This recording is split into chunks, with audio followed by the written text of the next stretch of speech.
Luiz Akembotê, seja bem-vindo. Eu sou Bara Leginan e esse é o Cabula.org. E hoje nós vamos falar sobre conhecimento. E conhecimento é para ser compartilhado. Vamos dialogar?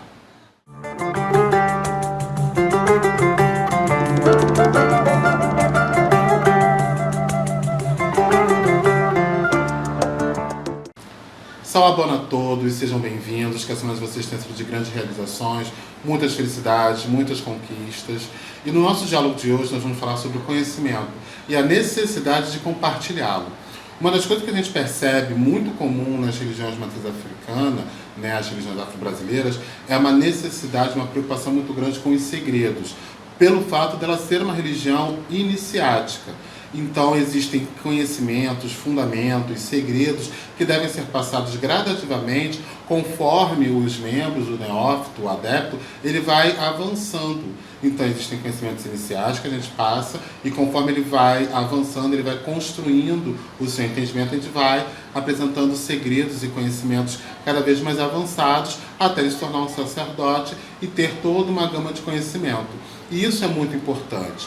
Porém, uma coisa que começou a acontecer é essa necessidade de se fazer segredo, justamente para criar uma dependência das pessoas do sacerdote.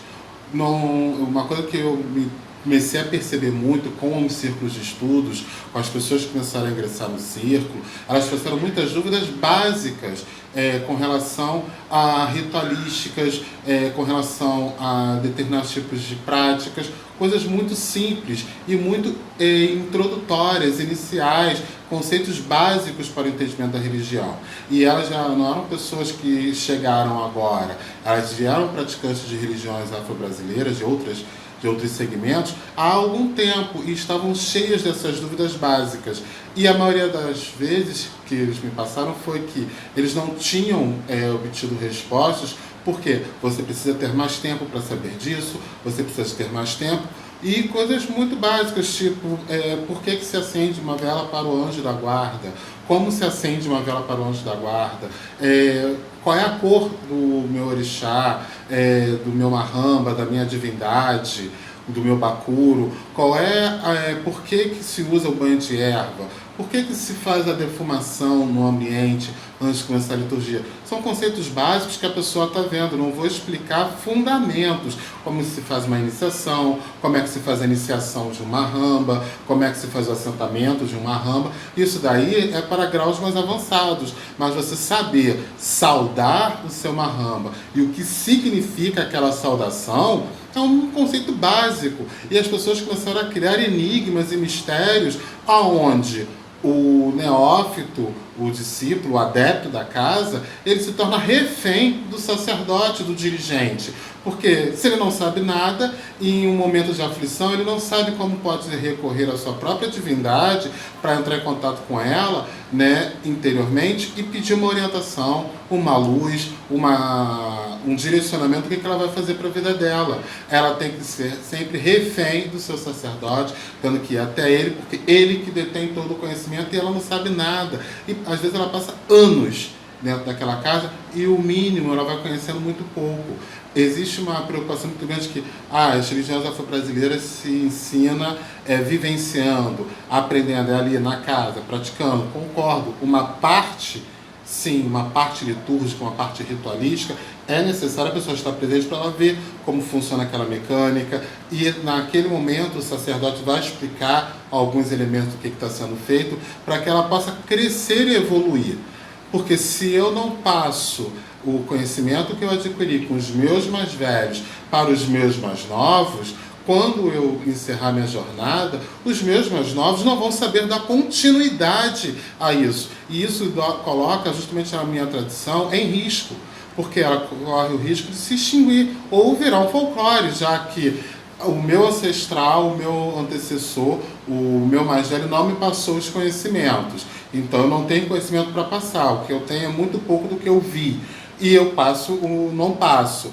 O meu mais novo vai saber menos ainda do que eu. Isso coloca um risco, porque cada vez mais vai se diminuindo a quantidade de conhecimento e se torna um folclore, se torna apenas um teatro, uma dança afro, entendeu? Um balé folclórico, e perde a função litúrgica, a função religiosa, a função iniciática. É importante, sim, se compartilhar o conhecimento, entendeu? O conhecimento tem que ser transmitido. Quando eu transmito conhecimento, eu transmito a energia, o axé, a energia sagrada para o meu descendente. E com isso eu garanto uma continuidade da minha família religiosa, assim como eu recebi dos meus ancestrais. Dentro da Sanzala Kasambi, nós temos a prática dos círculos de estudos, né?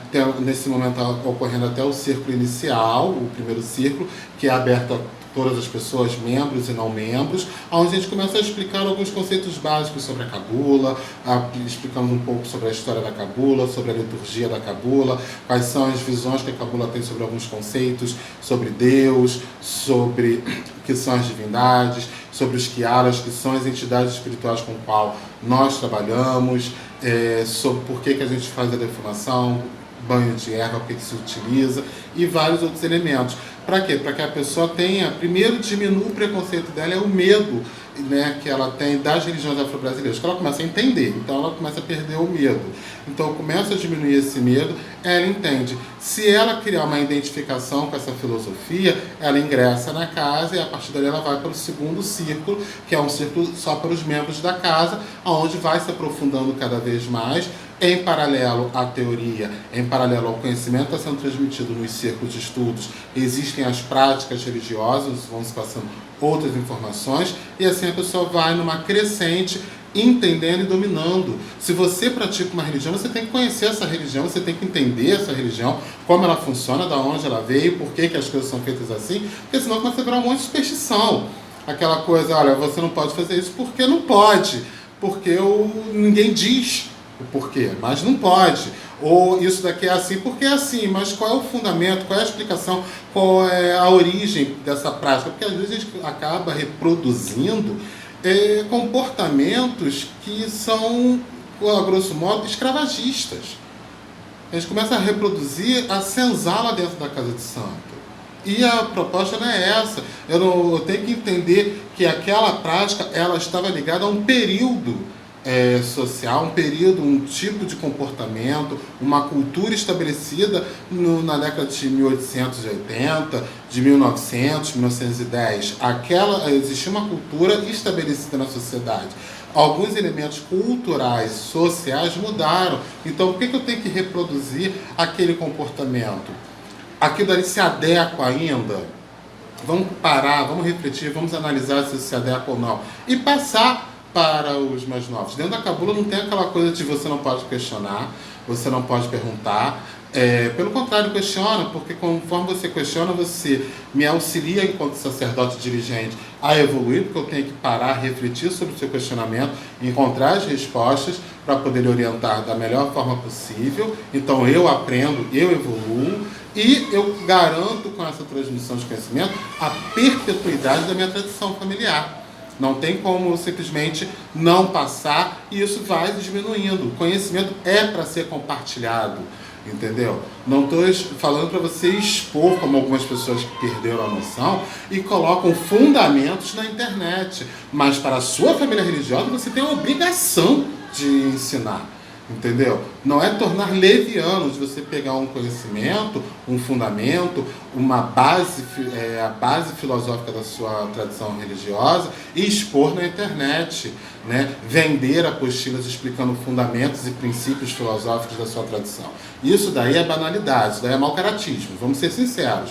Agora, você virar para a família religiosa, para os seus descendentes e ensinar a eles como as coisas dentro da sua tradição religiosa funcionam, como é a prática, como é a filosofia, o porquê, da onde veio, se aquela liturgia ela tem uma origem em um dos nossos ancestrais, foi o ancestral tal que por determinada situação passou a realizar tal prática e por isso foi inserida no nosso calendário religioso. Isso daí a pessoa precisa entender, para saber que ela está ligada a uma tradição, ela está ligada a perpetuidade de uma liturgia que tem um propósito, tem um objetivo, né? Então todo o calendário litúrgico praticado hoje dentro da Sanzala Kasambi, que é essa casa de tradição da cabula, são tradições que eu vou explicando e compartilho. Por isso que nós temos essa preocupação com o círculo de estudos, com o aprender,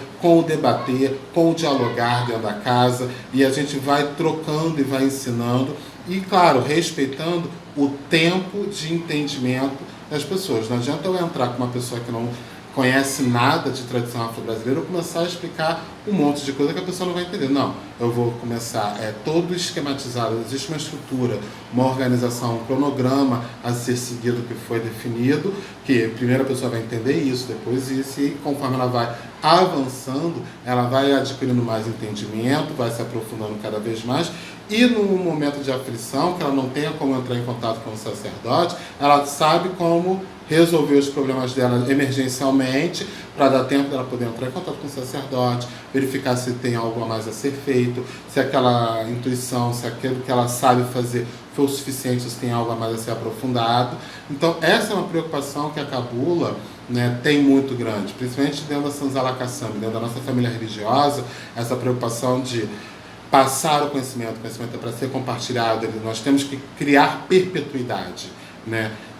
Nós chegamos, a cabula da Senzala Caçambe, ela chegou até aqui sofrendo um processo muito grande de ir diminuindo a quantidade de membros, perdendo membros, diminuindo cada vez mais essa família religiosa, até que estava ao ponto de uma ameaça de se tornar extinta e se perder todo um legado histórico, se perder toda uma série de ritos tradicionais de matriz africana, né, ritos afro-brasileiros, todo um entendimento, toda uma filosofia de vida, uma forma de medicina natural que a gente tem, uma ritualística, uma visão de mundo, uma prática, uma filosofia de vida, tudo isso se perder. E a partir daí nós demos início ao círculo de estudos, onde a gente começa a compartilhar. Nas séries iniciais, é aberta a todo mundo, a série inicial, para justamente membros e não membros, para eles irem entendendo e tirando suas dúvidas básicas sobre religiões afro-brasileiras e saírem diminuindo esse preconceito, né? E as séries mais avançadas a gente vai construindo essas informações até que ela tenha um entendimento cada vez mais avançado e principalmente criar essa perpetuidade. Então é muito importante que o conhecimento seja compartilhado.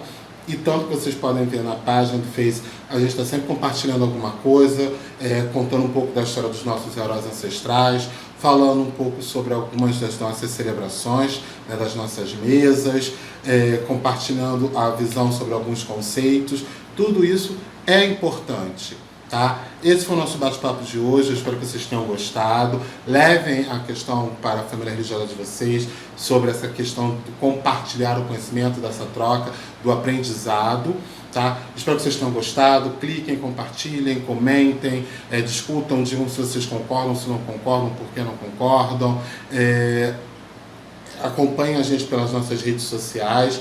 Nós temos a página do Facebook, temos o Instagram. Você pode entrar em contato também conosco pelo WhatsApp para tirar suas dúvidas com o WhatsApp da casa, ou até mesmo marcar uma consulta ao nosso oráculo, o Jogo de Búzios, para a gente poder te dar a orientação espiritual necessária. Lembrando que a consulta do Jogo de Búzios é presencial, eu não faço consulta à distância. Dentro da nossa liturgia, da nossa tradição, não é viável a consulta de Búzios à distância, somente presencial. Então, vocês tendo interesse, entrem em contato para poder agendar com o pessoal que acompanha, que administra o nosso WhatsApp. Em breve nós vamos dar início a uma nova turma de círculo de estudos. Algumas pessoas de outros estados estão pedindo muito a possibilidade de ter o círculo de estudos online. A gente está estudando essa proposta para o futuro, a gente conseguir da melhor forma possível e respeitando a nossa tradição, como nós podemos fazer esse intercâmbio com vocês. Espero que vocês tenham gostado. Aguardo vocês semana que vem, às 21h, toda quarta-feira, tá? E não se esqueçam que, além do conhecimento ser compartilhado, a intolerância se combate com o conhecimento.